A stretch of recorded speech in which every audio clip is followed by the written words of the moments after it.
Julia language is fast. In well-written code, Julia can reach a C-level performance, but only when used correctly. Careless code can slow things down a lot. On the official Julia website, there is a micro benchmarks page showing that Julia's runtime is often within a small factor of C in the identical algorithmic implementations. So on this official plot from the Julia micro benchmarks, this vertical axis here means time, and the closer the markers are to 1, the closer they are to C. And as you can see, Julia code typically lands right around that baseline. So you would think I never need to learn C, right? Well, for my research code, probably not.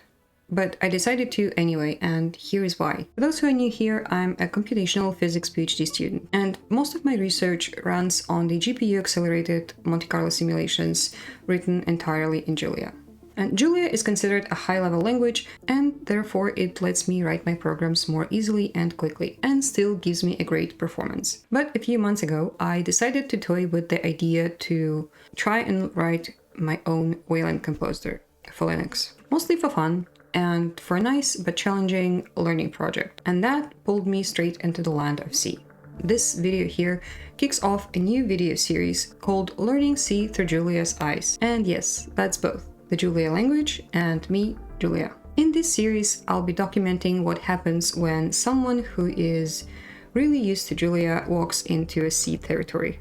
For a long time, Julia became my comfort zone. It lets me think at a mathematical level, writing code that describes the idea and not the plumbing, for the most part. I could declare a struct, launch GPU kernels or even nested ones with a CUDA macro from CUDA.jl library without touching a single pointer. But that comfort also insulated me from what's happening underneath. The memory, the layout, the things that C developers think about all the time. And when I began to learn about writing a Wayland composer, I realized that almost every example, every code file, every library, every blog post was in C. I kept seeing files like this with entries like that, or like this. All of these C structures that track every client connection and manage communication. And the deeper I looked, the more I saw that in order to really understand how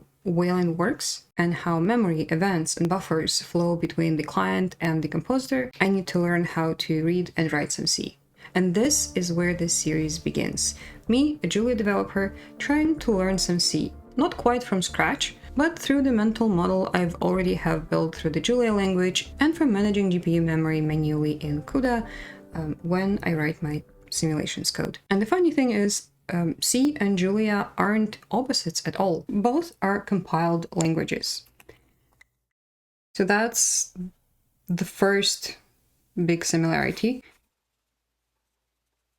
And Julia actually compiles to machine code through LLVM, the same compiler technology used by Clang. And from what I see, it's also one of the most common compilers for C. Julia and C also use the same building blocks: variables, functions, structs, arrays, but they feel very different to use, even though both care about the layout and data types.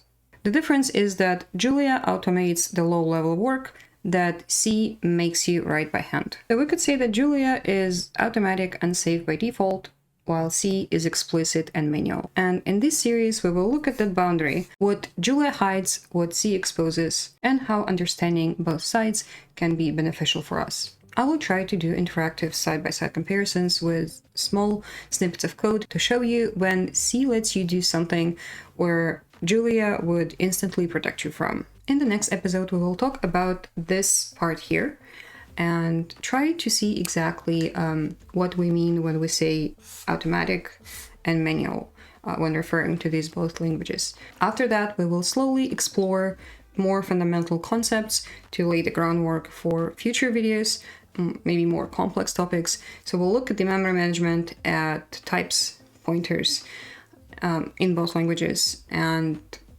show how similar these two languages are and that they actually really have the same building blocks. They're just exposed at very different levels. If you already know Julia, I hope you will find this video series a fun peek under the hood. And if you're just learning C like me, I hope it will help you to put things into perspective even if you don't really care about Julia language, and expand the context in which C exists among other languages. That's it for this episode, and I see you soon.